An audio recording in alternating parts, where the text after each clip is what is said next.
hai, Andrea? Bravissimo. No, se te lo devo far vedere l'inquadratura loro, bella bella.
fare ingresso in aula le loro maestà, il re Carlo III e la regina Camilla del Regno Unito di Gran Bretagna e Irlanda del Nord, accompagnati dal Presidente della Camera dei Deputati Lorenzo Fontana e dal Presidente del Senato della Repubblica Ignazio La Russa.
Maestà, il Re e la Regina del Regno Unito di Gran Bretagna e Irlanda del Nord, signor Presidente del Senato, signori Ministri, ambasciatori, colleghi parlamentari, autorità tutte e gentili ospiti. Il Regno Unito e l'Italia sono legati da una storia di amicizia e di mutua ammirazione che affonda le proprie radici nei secoli. Il rapporto tra i nostri paesi è contraddistinto da una profonda fiducia nei valori della libertà e della democrazia, che trova nelle istituzioni parlamentari il suo più saldo presidio. È ancora vivo nella memoria degli italiani il viaggio che la regina Elisabetta II, alla quale va il nostro più affettuoso ricordo, Compì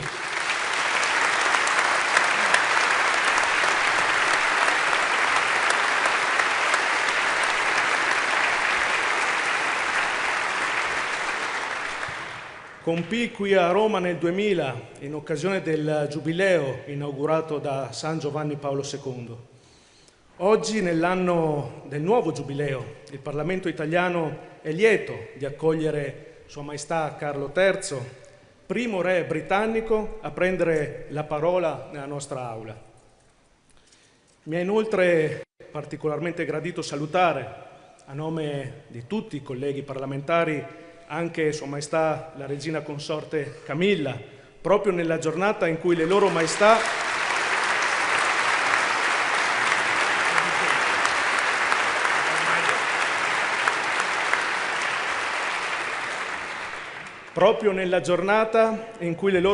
festeggiano il 20° anniversario di matrimonio.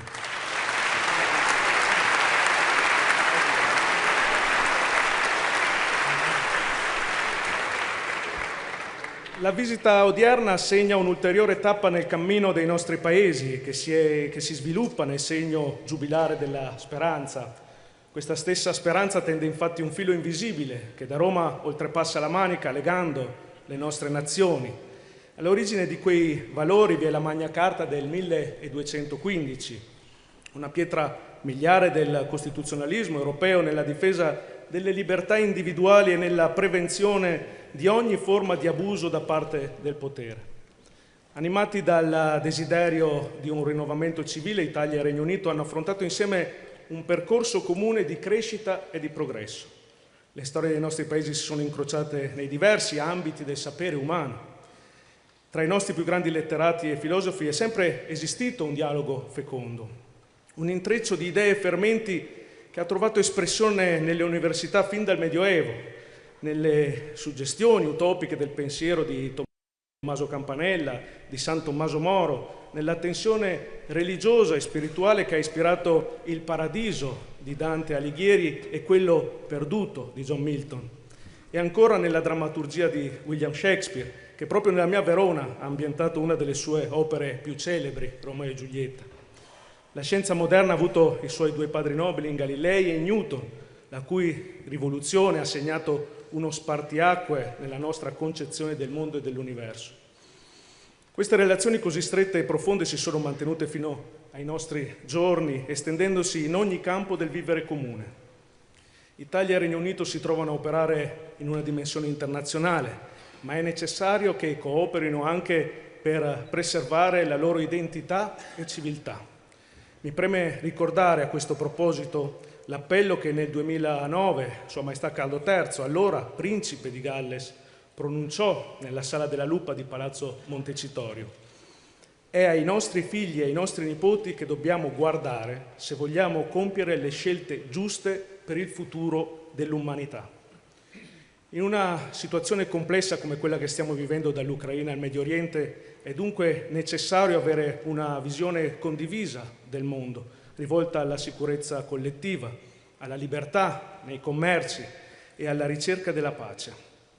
Più di 500.000 di italiani vive, lavora e studia nel Regno Unito.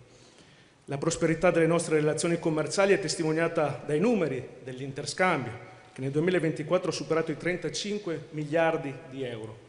I nostri paesi sono uniti nell'Alleanza Atlantica e in quella sede garantiscono la stabilità e la pace in diversi quadranti internazionali.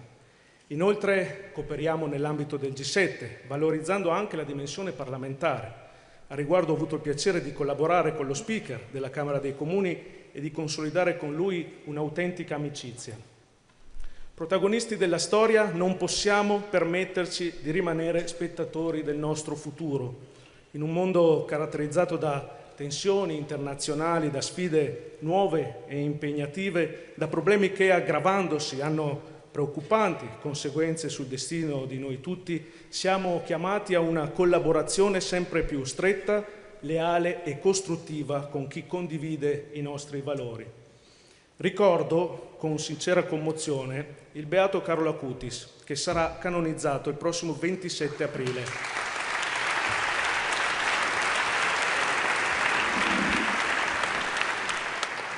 un giovane testimone del nostro tempo che unisce ancora una volta l'Italia e il Regno Unito, essendo nato e avendo ricevuto il battesimo a Londra. Nella sua breve vita Carlo Acutis ci ha saputo indicare la via da seguire, affermando che la nostra meta deve essere l'infinito, non il finito. Sono parole autentiche e cariche di speranza che ci infondono coraggio mentre guardiamo al futuro. Rinnovo il mio saluto alle loro maestà e ora prego il Presidente del Senato della Repubblica di prendere la parola. Grazie.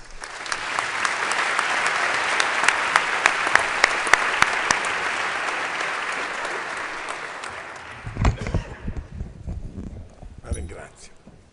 Maestà Carlo III, Maestà Regina Camilla, è davvero per me un grande onore portare il saluto del Senato della Repubblica Italiana a questa cerimonia che considero sia veramente simbolica per il profondo legame esistente tra Italia e Regno Unito. Cercherò di non ripetere molti degli argomenti che molto bene ha espresso il Presidente Fontana, ma sicuramente è necessario e voluto riprendere la sottolineatura del sentimento di amicizia tra le nostre nazioni e tra i nostri popoli, che è radicato nella storia, in un flusso continuo di sintonie culturali, di integrazioni sociali, di scambi economici che hanno caratterizzato il nostro rapporto con il Regno Unito. Basti pensare ai tanti letterati e artisti, non citerò di nuovo i tanti che tu hai citato, che hanno amato l'Italia e da essi sono stati ispirati. Mi riferisco a Byron, a Keats, a Dickens, solo per citarne alcuni, così come i grandi italiani, ad esempio i padri della patria, Mazzini, che fece una scuola popolare e visse per lungo tempo in Inghilterra, o Garibaldi stesso, perché pochi sanno, esco dal seminato per un attimo, che addirittura una squadra di calcio inglese che ha vinto delle Champions, il Nottingham Forest, ha tuttora la maglia rossa e nell'atto costitutivo si dice Rosso Garibaldi, in onore a Garibaldi. O anche ricordiamo Guglielmo Marconi, anche lui ha trovato come gli altri un fondamentale punto di riferimento nella terra e nella cultura del Regno Unito. In un mondo complesso e in continua evoluzione come quello attuale, in cui elemento di tensioni, di conflitto, di disgregazione degli assetti tradizionali emergono ogni giorno, è molto importante valorizzare la saldezza del nostro rapporto speciale, del rapporto speciale tra i nostri popoli, tra le nostre nazioni. Rafforzare la nostra cooperazione bilaterale a tutti i livelli, governativo, parlamentare, economico, caro Presidente Fontana, Vostra Maestà, vuol dire anche affrontare al meglio le difficoltà e insieme tramutare in opportunità momenti di crisi, e di crisi in questa fase storica ce ne sono parecchie.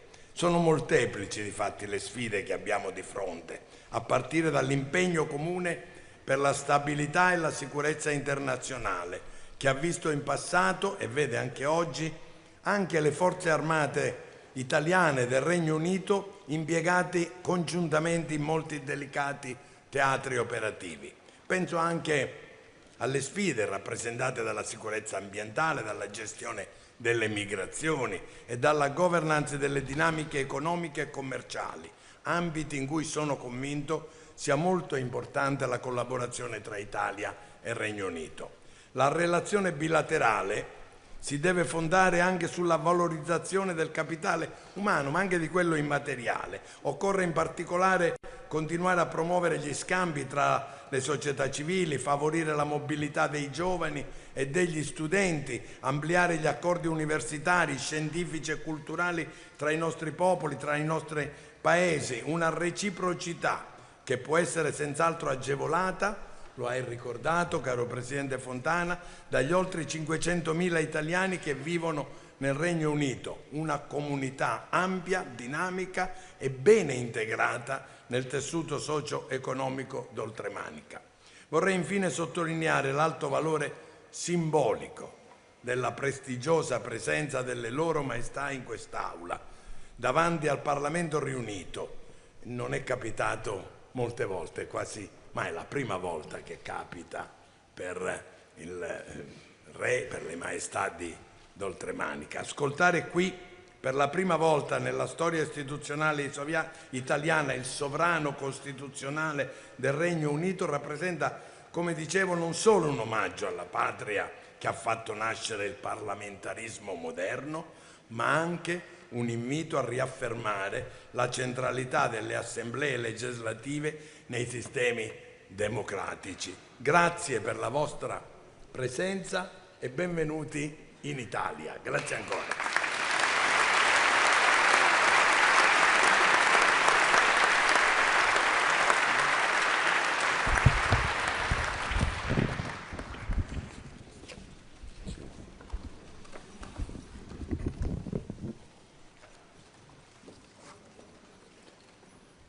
Presidenti del Senato e della Camera dei Deputati, membri del Governo, senatori, deputati, autorità, signore e signori.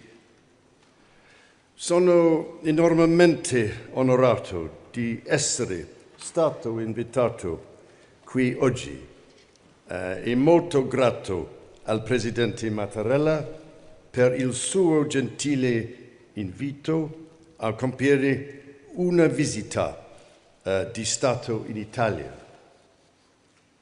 È molto importante per la regina e per me tornare in Italia per la nostra prima visita dopo l'incoronazione. Il momento è ancora più speciale per entrambi, dato che oggi ricorre anche il nostro 20° anniversario di matrimonio.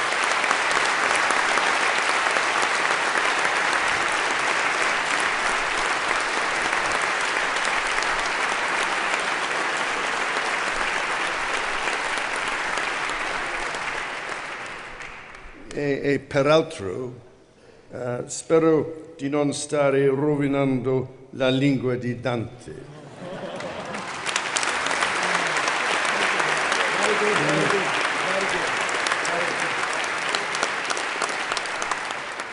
Così tanto da non essere più invitato in Italia.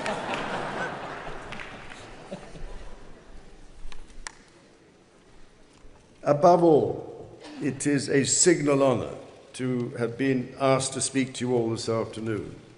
The first time that a British sovereign has addressed the entire Italian Parliament, this fundamental democratic institution. Italy is, as I hope you know, a country very dear to my heart and that of the Queen, as it is to so many of our countrymen and women.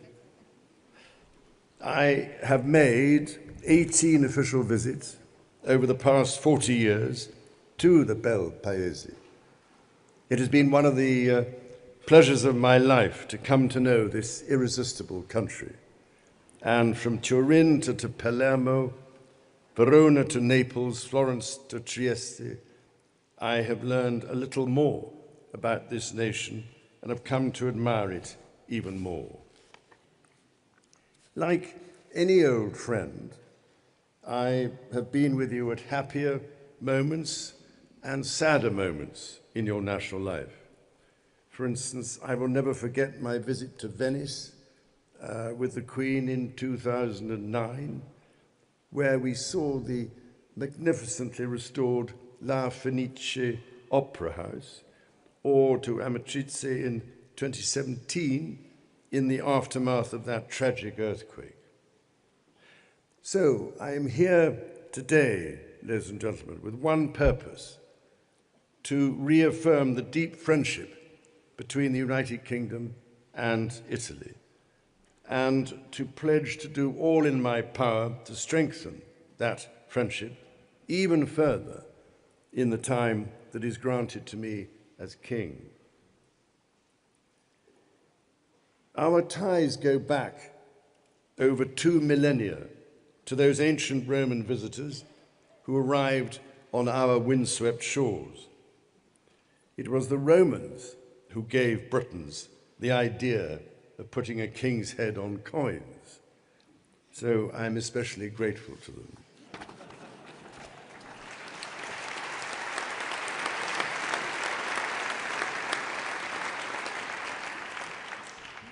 My own coronation in Westminster Abbey took place on the famous Cosmati pavement laid by British and Italian craftsmen in 1268, a shared foundation indeed.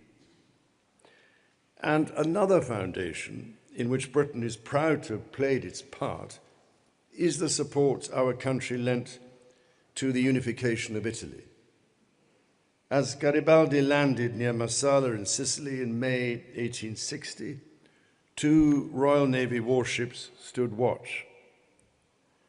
Garibaldi was, as you know, hugely admired in Britain. When he visited in 1864 to thank the British people for their support, Garibaldi mania gripped the entire country. Some 500,000 people came to greet him in London.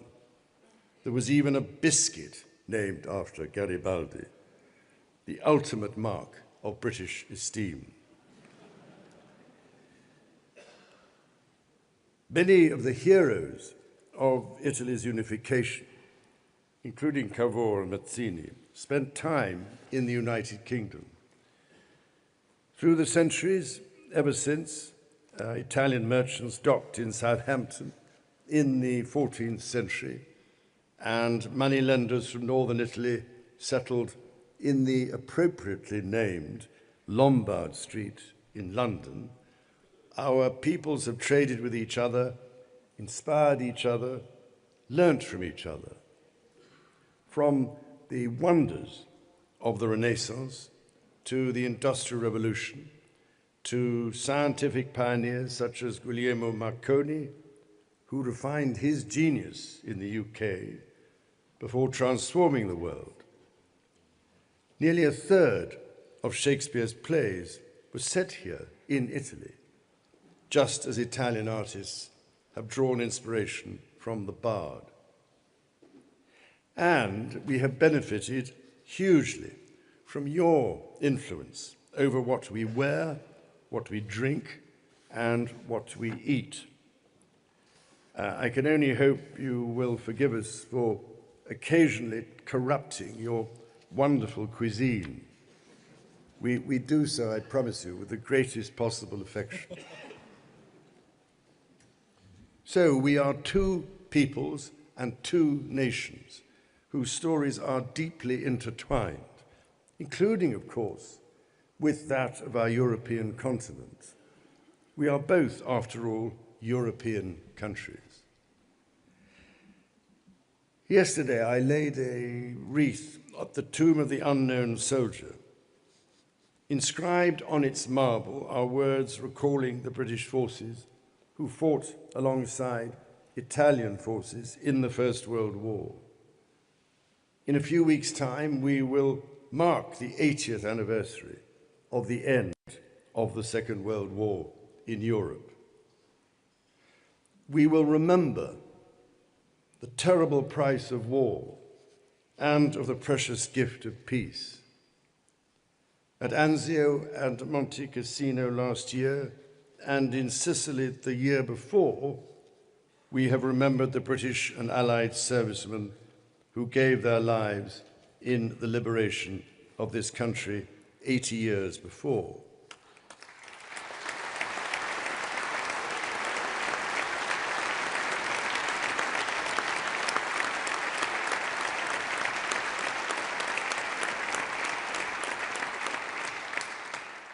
Including more than 45,000 from Commonwealth nations and almost 30,000 from the United Kingdom.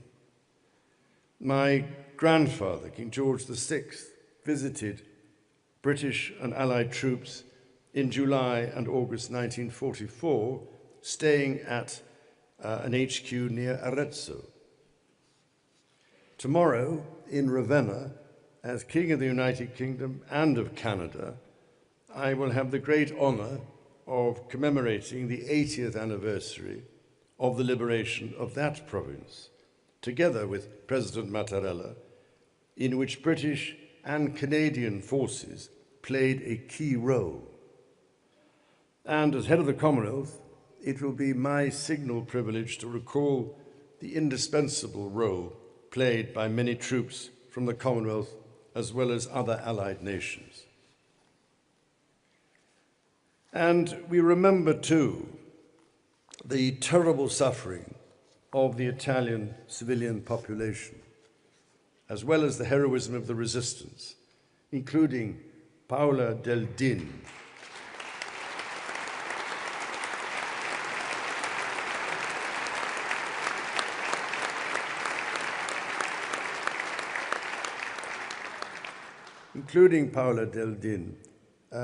trained by the Special Operations Executive and dropped by parachute to carry out her mission in support of the Allies 80 years ago today. I know that we are all thinking of Paola, now 101, on this day, and salute her courage.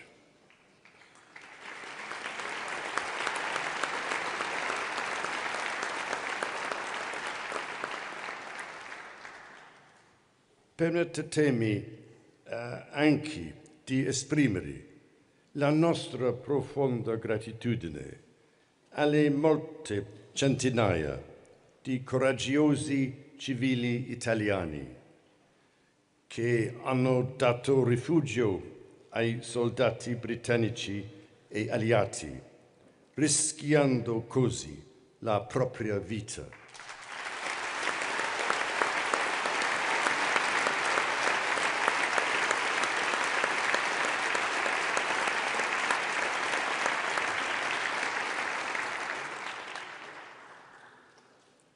Today, sadly, the echoes of those times, which we fervently hoped had been consigned to history, reverberate across our continent.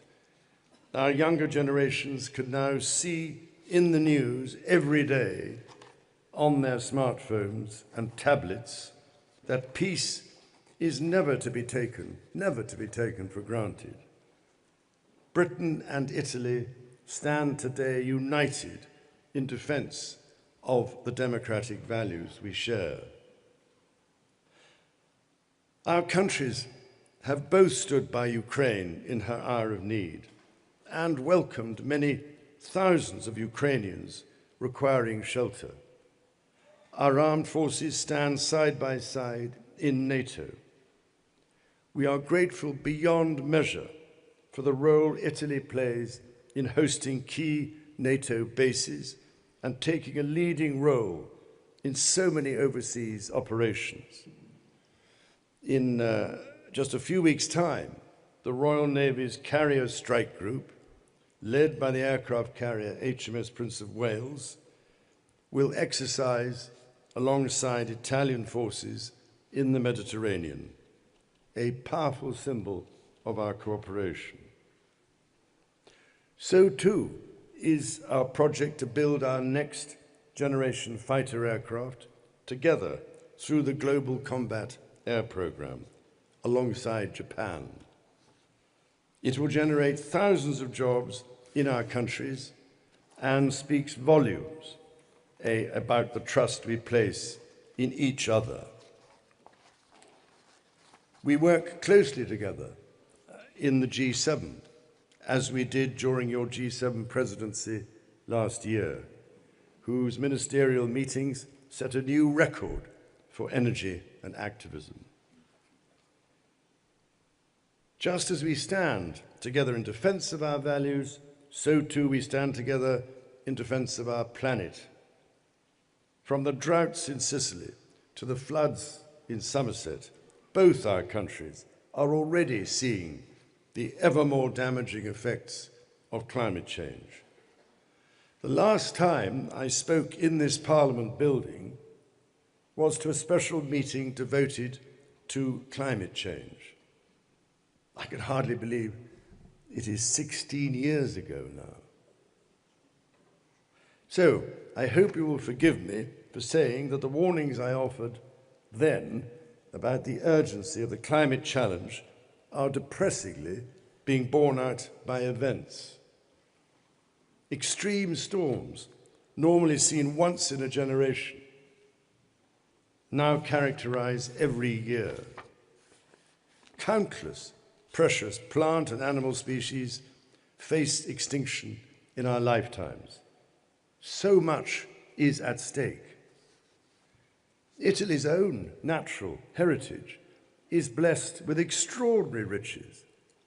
Indeed, Italy remains home to the highest number of animal species in Europe. Perhaps Rome's greatest poet, Virgil, understood profoundly the respect that was due to nature. He was, it might be said, the father of sustainable farming, a cause I have supported my whole life. In his Georgics, he spoke about respecting the natural cycles of the land, the importance of pollination by bees, soil conservation, and even the value of composting and organic matter. For example, this from a well-known Italian translation of Book 1. Perché non ti spiaccia saturare I terreni aridi con grasso letame, così anche mutando a coltura. I campi riposano e frattanto, sebbene inarata, la terra ti darà il suo frutto.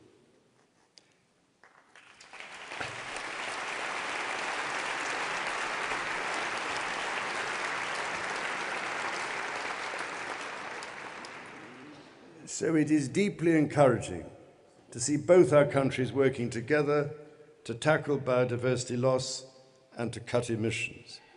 I can only applaud Italian entrepreneurs for their pioneering achievements, from the world's first geothermal power plant to the first nationwide rollout of smart meters. Earlier today, I was delighted to meet with Italian and British business leaders whose collaboration, innovation, and investment in clean growth are so vital to our energy transition. Upon their success, all our futures depend. Ladies and gentlemen, al centro di tutto ciò che ho descritto, che è un denominatore comune, un filo conduttore, la nostra risorsa più grande, I nostri cittadini. It is our citizens, and especially our young people, who are adding piece by piece to the intricate mosaic that makes up the relationship between our countries. Much of that is thanks to over 450,000 Italians who make their home in the United Kingdom, across Scotland, Wales, Northern Ireland, and England, as well as to the tens of thousands of British citizens who live across Italy and the millions who visit in each direction. We are inordinately proud of the fact that London is the city with the highest number of Italians living overseas. Our business ties are flourishing, from green power to life sciences, from aerospace to services. The UK is the 5th largest investor in Italy, and last year Italy was the UK's 6th largest source of foreign direct investment projects, figures which speak for themselves. Our cultures continue to have a huge impact on each other. Tomorrow I look forward to seeing this in Ravenna, where Byron is remembered fondly alongside Dante, and to seeing the wonderful Byzantine mosaics of that beautiful city. Where 200 years ago we sent poets, today we delight in each other's music, whether it is the wonder of Italian opera at Covent Garden, or Ed Sheeran at the Stadio Olimpico. Ladies and gentlemen, Italy will always be at my heart, just as my beloved mother never forgot her wonderful 25th birthday at Tivoli in 1951, or her stop in Capaci many years later in 1992, where she paid tribute just days after his murder to your legendary anti-mafia prosecutor, Giovanni Falcone.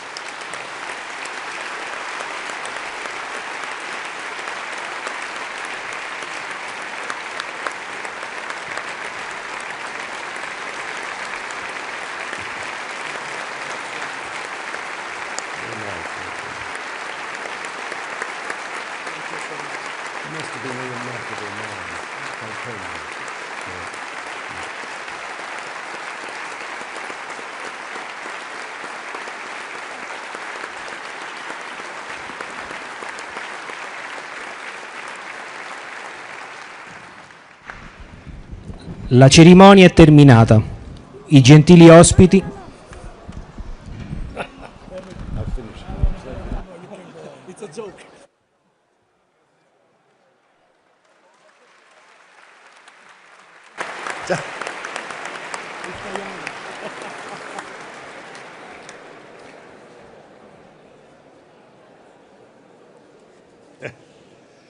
Signore e signori, i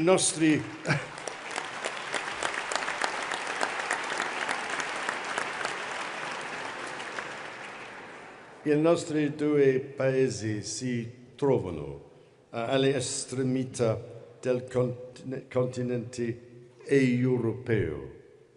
Il nostro è un insieme di isole spazzate dal vento. Il vostro una penisola baciata dal sole. Different in so many ways. And I'm nearly finished. But we have found, I believe, over the years, that those differences complement each other rather well. That has been true in centuries past, and it is emphatically true today. Let that be the spirit in which our two nations come together to approach the future. Fiduciosi che qualunque siano le sfide e le incertezze che inevitabilmente affrontiamo come nazioni, nel nostro continente e oltre, ora e in futuro, possiamo superarle insieme e lo faremo insieme. E quando lo avremo fatto, potremo dire con Dante, e quindi uscimo a rivedere le stelle.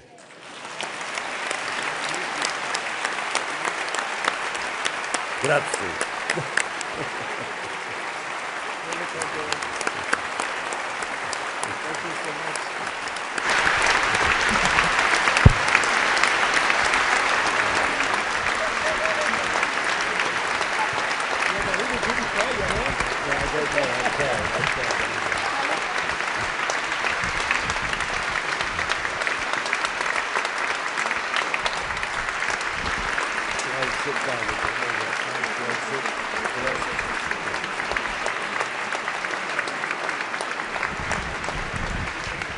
La cerimonia è terminata. I gentili ospiti sono pregati di rimanere seduti per consentire l'uscita delle loro maestà, del Presidente della Camera dei Deputati e del Presidente del Senato della Repubblica.